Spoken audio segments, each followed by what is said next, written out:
Welcome to my channel Living Linux. In this video I want to show you Stable-Diffusion C++ on RISC-V. So here we have the GitHub repository of Stable-Diffusion C++, and it supports a lot of different models. Well, for some of these models you need a lot of memory, so be aware of that. And that, for instance, for some of these models 8 GB might not even be enough.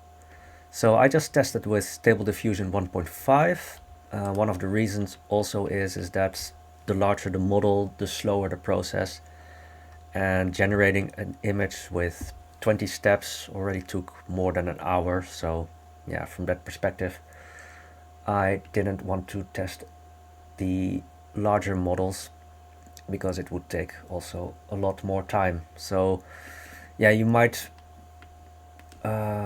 still want to consider it if you, for instance, don't mind letting it run overnight, something like that.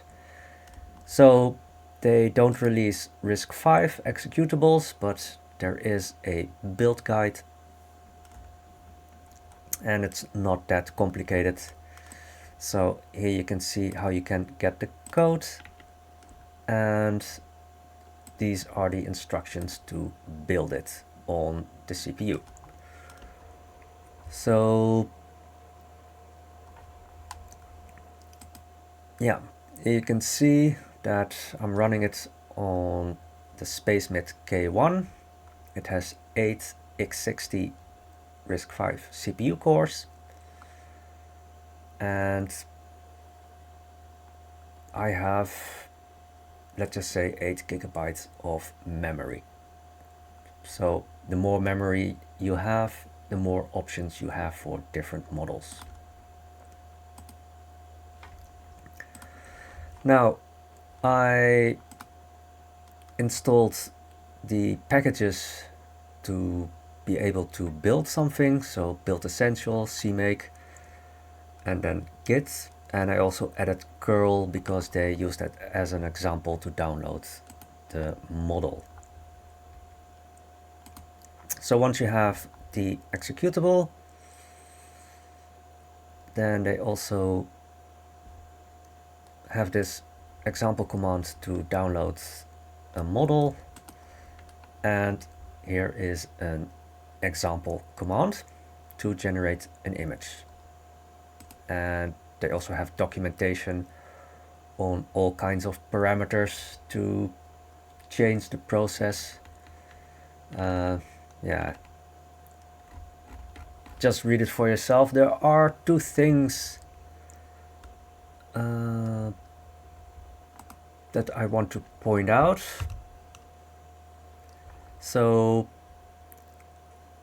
yeah, when I tested it with the first model, then it looked like as if it only was running with 4 threads, and I have 8 CPU cores. So with -t you can explicitly set the amount of threads, and the -s is the seed, and any value below 0 means that you want to have a random seed.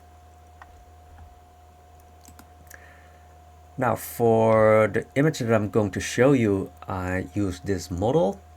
You can get it from Hugging Face, epiCPhotoGasm.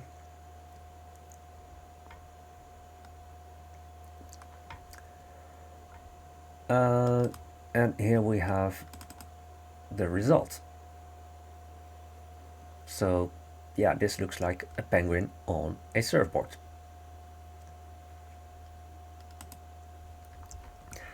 Now, to show you the kind of performance that you can expect with a SpacemiT K1 octa-core RISC-V CPU with vector instructions, because you need a RISC-V CPU with vector instructions to run this. So as I said, the first time with 4 threads, it took, let's just say, 240 seconds per iteration, and I did 20 iterations. So more than 5,000 seconds. So when I explicitly asked for 8 threads, then processing time per iteration went down to, let's just say, 210 seconds per iteration. That was a bit disappointing. So that was with the, let's just say, default model that they use in their example. And when I tested it again with the epiCPhotoGasm model, then processing time went down to 180 seconds per iteration. So I don't know if that was just a fluke or that the other run that I did, that there was something wrong with it.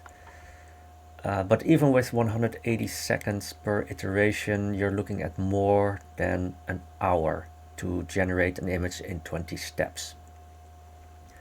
So yeah, depending on the amount of patience you have, then yeah, I would say stick with Stable Diffusion 1.5, but again, if you don't mind letting it run overnight, then you can try to run it with one of the larger models, also assuming that you have enough memory.